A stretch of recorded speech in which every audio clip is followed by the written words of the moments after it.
আসসালামু আলাইকুম ভিউয়ার্স, আমি সাবিহা। আজ আমি আপনাদের সাথে শেয়ার করব আরও একটি রান্নার রেসিপি।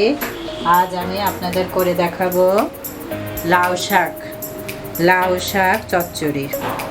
আমি লাউ শাক ছোট ছোট করে এরকম করে কেটে নিয়েছি এবং এর সাথে আলু একটু মোটা মোটা করে ভাজির মতো করে কেটে নিয়েছি। আর এখন আমি একটি কড়াইয়ে পেঁয়াজ, আমার পরিমাণ মতো পেঁয়াজ দিলাম এবং কাঁচামরিচ আমি যে পরিমাণ ঝাল খাই সেই পরিমাণ দিব। শাকে একটু ঝাল দিলে ভালো লাগে।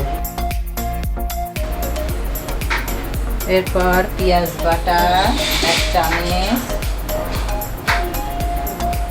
রসুন বাটা অ্যাড করলাম,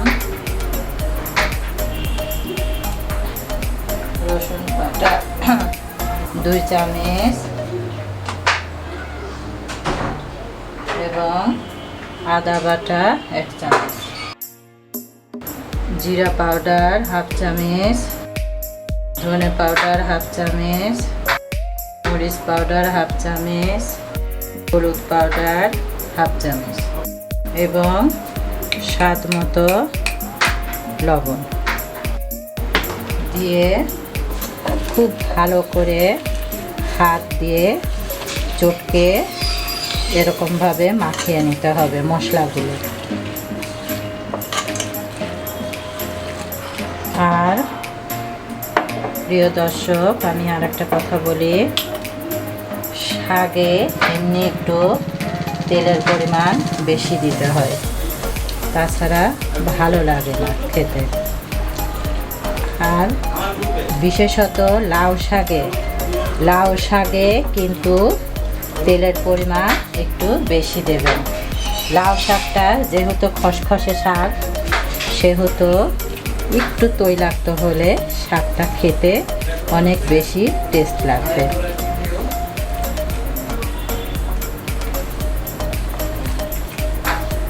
এভাবে খুব সুন্দর করে মশলাটা মাখানো হয়ে গেলে এরপরে আমি এই শাকগুলো অ্যাড করে দেব।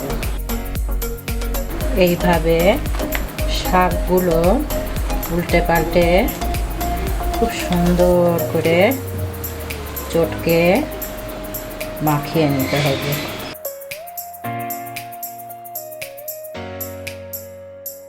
আমি এতে ইলিশ মাছ অ্যাড করে দেব। আমি আমার ইলিশ মাছ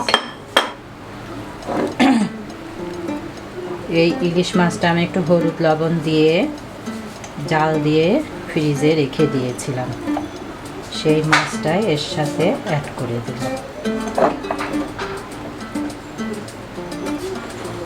এরপরে আমি হাত ধুয়ে এবং বাটিটা ধুয়ে সামান্য একটু পানি অ্যাড করে দেব।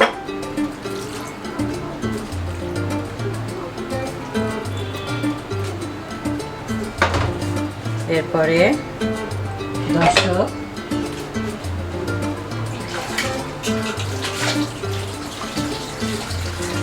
ঢাকনা দিয়ে ঢাকা দিয়ে অপেক্ষা করব।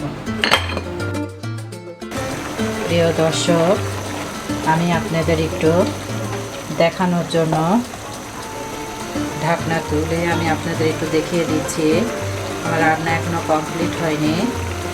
এই যে এরকম হয়েছে। এই রান্নাটা কিন্তু অনেক বেশি টেস্ট হয়। ইলিশ মাছ দিয়ে লাউয়ের ডগা আগা দিয়ে আলু দিয়ে এইভাবে চচ্চড়ি করলে অনেক টেস্ট লাগে। আমি এই পর্যায়ে একটু লবণ দেখব।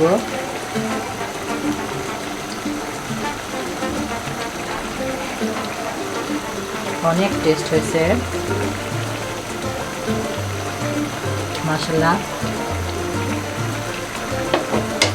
সামান্য একটু লবণ লাগবে আমার মনে হচ্ছে।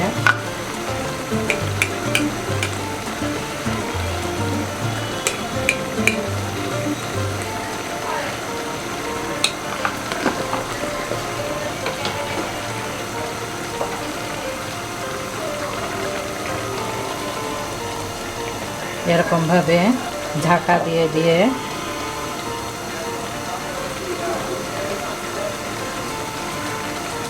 রান্না করতে হবে।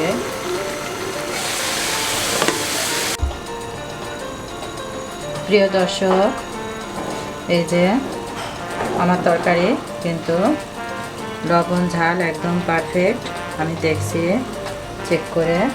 এবার আমি এই পজিশনে নামিয়ে ফেলবো। এই তরকারি কিন্তু ঝোল হবে না, এরকম কষা কষা তেল তেলা হবে। এরপরে আমি একটা সার্ভিং ডিশে ঢেলে সার্ভ করে আপনাদের দেখিয়ে দেব। প্রিয় দর্শক, আমার তরকারি আমি এই যে একটা সার্ভিং ডিশে ঢেলে সার্ভ করে আপনাদের দেখিয়ে দিচ্ছি আমার তরকারি কেমন হয়েছে। দেখতেও অনেক সুস্বাদু হয়েছে এবং খেতেও অনেক বেশি টেস্ট লাগতেছে। আমার এই রান্না যদি আপনাদের ভালো লাগে অবশ্যই আপনারা বাসায় ট্রাই করবেন, আর আমি আশা করি ভালো লাগবে আপনাদের ট্রাই করলে। আর লাইক, শেয়ার ও কমেন্টস করে আমাকে জানাবেন। আল্লাহ হাফেজ, ভালো থাকবেন। নতুন কোনো রান্না নিয়ে আমি যেন আপনাদের সামনে আসতে পারি এই দোয়া করবেন আমার জন্য। আল্লাহ হাফেজ।